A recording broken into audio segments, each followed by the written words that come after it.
When you're reintegrating back into the world, you want to do things where you can at least somewhat control the environment. Stepping foot into a mall, because when you go into a mall, you don't have to go all the way in, right? It's like being stuck in a giant maze. And that can be terrifying. So you go about 3 stores in, then come back out, right? That can be your goal.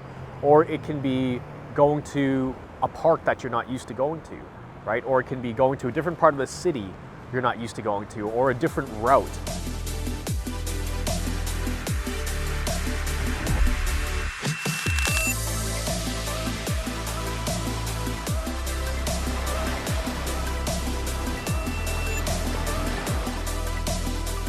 How's it going, guys? Miguel here from CFS Recovery. I'm in a little bit of a different outfit here because the topic of this video is how do you reintegrate back into the world? How do you get back into being around people, being in public? And I'm actually wearing this outfit. I don't normally wear this, but I was actually at a business event, right? It was a networking event. It was a mastermind with other business owners, and we talked a lot about, how we can grow, and there was a lot of social interaction, right? And that required driving into the city, parking, obviously being around people, just like you see here.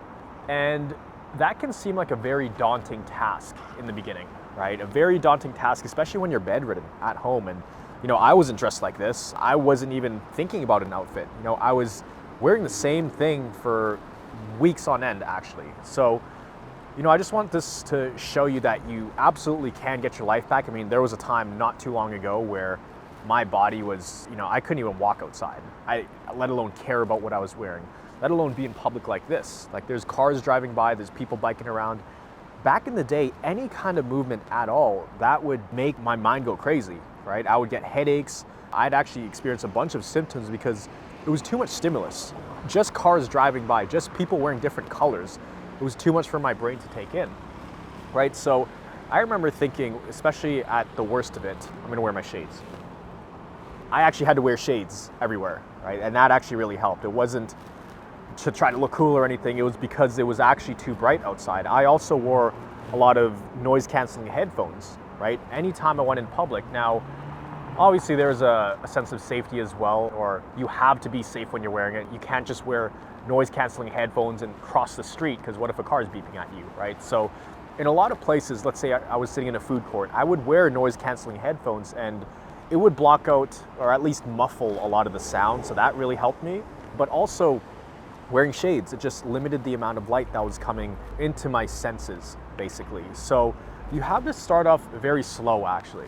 And I remember just going into the car and riding around with my mom. Actually, just the movement would feel pretty weird, right? I wasn't used to being in a moving vehicle and it starting and stopping and starting and stopping. So I was used to sitting in a hospital bed all day or being in a bed and not really doing anything all day. So even just getting into a car to go to your doctor's appointments, that might be a lot, right? But you build up from there. And a lot of times, and I've said this in some other videos, it's not even the actual activity itself that's the worst part. The worst part is the anticipation of, okay, what is this gonna do to me? Did I do too much? It's the anticipation leading up to the event, but also the regret of doing it after. Let's say if I was to do this back in the day and go in public, right, fresh out of the hospital, which I did, I'd be sitting here with high heart rate. My mind is thinking of the worst case scenarios. What if there's a loud motorcycle that comes by? What if people are looking at me, judging me? And it is definitely intimidating, and it will be when you first start introducing these things into your life. But that's all part of it. You learn to have courage, right? And slowly reintroduce these things, and you have to build yourself up to it. And a lot of times, even just coming out to a setting like this, it is going to give you an adjustment period. It's very common for that to happen because you're used to being in a room with not much movement, not much sound. It's pretty dim lighting, and here you are in public, and it's a very unpredictable environment. And that's another big thing too, is I was terrified of not being in control of the situation. I always needed to be at least somewhat in control, right? Even me going to my living room or stepping foot outside my house was terrifying. But in the back of my mind, I was always thinking, well, I could go retreat back to the house. I call it hitting the eject button, right, on the situation, right? You always have that safety net you can go back to, but the further you are away from home, the further out into unknown environments that you're unfamiliar with, the less control you have and the less you can hit that eject button. So just know it's a very common thing, and you do want to have that sense of control in the beginning, right? But you need to learn to let go of that, because you're not ever going to be able to control all the variables, right? There's always going to be things outside of your control. Like, I don't know if a motorcycle is going to come screaming up here, right? But if it was back in the day, that would cause my heart rate to go through the roof. So, you know, when you're reintegrating back into the world, you want to do things where you can at least somewhat control the environment, right? So stepping foot into a mall, because when you go into a mall, you don't have to go all the way in, right? It's like being stuck in a giant maze. And that can be terrifying. So you go in, go about 3 stores in, then come back out, right? That can be your goal. Or it can be going to a park that you're not used to going to, right? Or it can be going to a different part of the city you're not used to going to, or a different route. But just introducing new things, it's gonna open your brain up back to normality, right? Because realistically in life, you're gonna be in a lot of situations where you're unfamiliar with a lot of the things, right? And you learn to get comfortable with it. So reintegrating back into the world, it starts very slow. You know, it usually starts with you going to the store to do groceries if you're at that level. If not, then it's you just riding along, you know, with a family member or a friend. While they're going to do the groceries, maybe you're sitting in the car, right? Maybe while you're waiting for them in the car in the parking lot, you're getting fresh air, right? You leave the doors open, get some nice sunshine, and you kind of do it in steps like that. So that's what it looked like for me, right? It looked like me just riding along in cars with somebody else driving, right? And then me waiting outside while they're doing groceries because I was so symptomatic, me just getting outside of the house, it would cause a flare-up. And then it got to me, you know, going into the store with my grandma, for example. I was helping her a lot when I got out of the hospital. My capacity was nowhere near normal yet, but I was tagging along with her, right, on her activities. And, you know, one thing led to another, and, you know, next thing you know, I'm in the store with her, walking around with her. Next thing you know, I'm the one who's pulling the cart, and I'm the one reaching for, you know, objects on the shelf and putting them into the cart. I'm the one at the checkout, moving things through the checkout and bagging them. And it took some time, you know, it took a handful of weeks to build up to that. But the cool thing is, you know, once you get the hang of it, it actually comes very quickly, right? Once you get the hang of being out in the world again, it's not as intimidating as it once was, right? It doesn't seem like this big, impossible task that it seemed like for the previous few weeks or months or years. You want to slowly build yourself up to it, right? And next thing you know, you're reintegrating back into the world. You're dressing a little bit nicer. You know, you're actually getting some haircuts. Or for women, we actually see it a lot. They're really happy to even be able to put on makeup again, right? Or wash their hair or even style it. Because for the longest time, that is the last thing on your priority list. Like, you don't care if your hair's messy. Who's going to see you anyways? You're in your room all day. You're at home all day, right? So it doesn't really matter. But when that stuff does start to matter, when you actually do start caring about how you look, it's a good feeling, you know, and then you can start dressing nice again. And that in itself builds up a lot of self-confidence, right? It builds up a better self-image. I know for the first couple years out of the hospital, I didn't care, right? I actually wore pretty much the same things all the time, a black shirt and some jeans, that's it. I didn't care. I was just happy to be out into the world again. But that's one of those signs that, yeah, things are moving in the right direction. When you actually start choosing different outfits and styling your hair and doing all these things, and you actually kind of fit back into society, fit back into the world again. And, you know, it's pretty fun. But there are going to be times when you will have adjustment periods from doing these things, right? Going to birthday parties, going to get-togethers with friends and social events and gatherings, right? It can be a lot on your nervous system because you're talking to a lot of different people. You're wondering if people are noticing that you're sick. But it's actually pretty interesting because, as you know, this is like the invisible illness. Most people can't really tell that you're even sick. Even if you're nearly crashing or at least in a big adjustment period, to them you look normal. So they can't even tell, right? And it was a pretty cool feeling when, you know, I felt like I didn't fit in, right? I felt like I was an outcast from society. But when I actually went in public, no one cared. They didn't even know I was sick. They were like, why do you have headphones on? And why are you wearing shades inside? And I told them it's because I basically explained to them, yeah, so my nervous system, it's just really hypersensitive. You know, if I don't wear these, then I just get some headaches. That's it. I don't even go and explain the entire thing because they're not gonna understand. I basically say, yeah, I just wear shades or else it's too bright and I get some headaches. That's it. Or if it's too loud, I get headaches. And headaches is one of the 30 symptoms I was feeling at the time. I'm not talking about the palpitations and the burning sensations in my body and the vibrations. because it doesn't matter. They wouldn't understand, right? So that was kind of my explanation for going around in public wearing these big headphones. I remember my mom got them for me actually in the intensive care unit.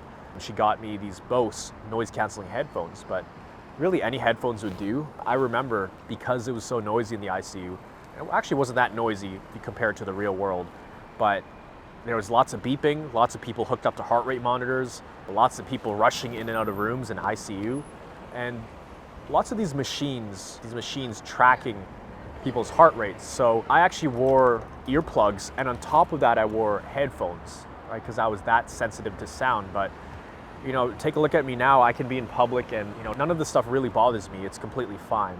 So your nervous system absolutely can heal. You can get your life back. You know, you can get to a point where, you know, if you're a guy, you can wear dress shoes again, dress pants, and dress nice and feel good about yourself. And if you're a woman, then you can put on makeup again. You could do your hair and be proud in that sense and build up your self-confidence. It's cool to see some of the wins where, you know, women are talking about that. But in a nutshell, you know, I actually wanted to find a busier area than this just to show you guys, you know, what the nervous system is capable of and really take you guys along, you know, back into the world again, you know, with me, right? Because I know all of my videos, I'm sitting at home on a couch or, you know, we're somewhere else and I'm all by myself, but I am able to go out into the world again, just like everybody else, right? And I fit right in. Nobody can tell I was ever sick. Actually, today, part of my talk, because I was speaking today, that's why I'm dressed up like this, was telling them about what can happen to your nervous system, right? If it hits a wall, if you reach your maximum stress threshold, I was talking about what can happen. And so it's really interesting because this is actually a very common problem, more common than people think. However, there's a lot of people who are functional with this. They're just always tired and they get a headache more often than they should, you know, and it's pretty interesting to see how many people deal with at least some level of CFS. I wouldn't call it CFS, I would call it their nervous system is starting to reach its threshold. But you know, everybody in the room, they were like, yeah, we know a lot of people like that. In fact, myself, I feel like that. And everybody else was talking about how, you know, if you're running a business or the way you carry yourself through life, if it goes uncontrolled, it's kind of like driving a race car without the brakes, right? You want to be in control and you want to identify the signals when you're going a little bit too fast, right? But, you know, just to stay on topic here for this video, the way to reintegrate back into the world is you have to do it little by little. Ideally, you want to do it in situations in the beginning, situations that you can control, that you can easily hit the eject button. So for example, in the beginning, if my friends wanted to go downtown and go to a bar in the middle of the city, right, where I knew it was hard to get to that, I would say that's not a good idea, right? Because first of all, I had to drive an hour into downtown. I had to find parking. That in itself is stressful. I had to walk from my car to go meet up with them. And then when I get there, the environment is really loud. It's really noisy and unpredictable, and there's alcohol, and it just wasn't a smart place to be. So that's something I would say no to in the beginning. Something I would say yes to was, you know, meeting up for lunch or brunch with a friend, and it's just me and him, right? And we're eating in a pretty quiet, nice, peaceful spot where there's not too much chaos happening, right? So you kind of have to pick and choose, but go by the amount of stimulus that will be at that activity, right? So for me, there were a few things. It was definitely, you know, trying to figure out, okay, is there going to be lots of noise? Is there going to be lots of social interaction? Is there going to be lots of standing or walking, you know, physical interaction, right? So I had to weigh out those three things. And just like I said earlier, with the headphones and noise canceling headphones and shades, you can definitely have a cushion for your nervous system that acts as a cushion for all the senses coming into your nervous system, right? It's a cushion for the stimulus, basically. We're here in the middle of the city in Vancouver, British Columbia. This is the city I'm from. And it's interesting because I remember walking around these streets back when I was very symptomatic, and I always get flashbacks to the times when I just got out of the hospital and I was walking up and down here, and I'd have to take breaks and sit down on these picnic benches and, you know, take a rest, right? And that's okay to take rest. If you're in the mall and you're walking around, you take rest, it's fine. But it just reminds me of what it was like, right? But it was nice getting back out into the world again. It was nice feeling like a normal person, feeling like I was actually part of society versus feeling almost like an outcast. So you do it little by little, right? There's no rush to get back into it, and just know that you can always hit the eject button. It's fine. right? If you need to go back to the car, go back to the car. If you need to go back home, right? But start small, start with baby steps, but you'd be surprised at how fast you can reintegrate back into being in the world again.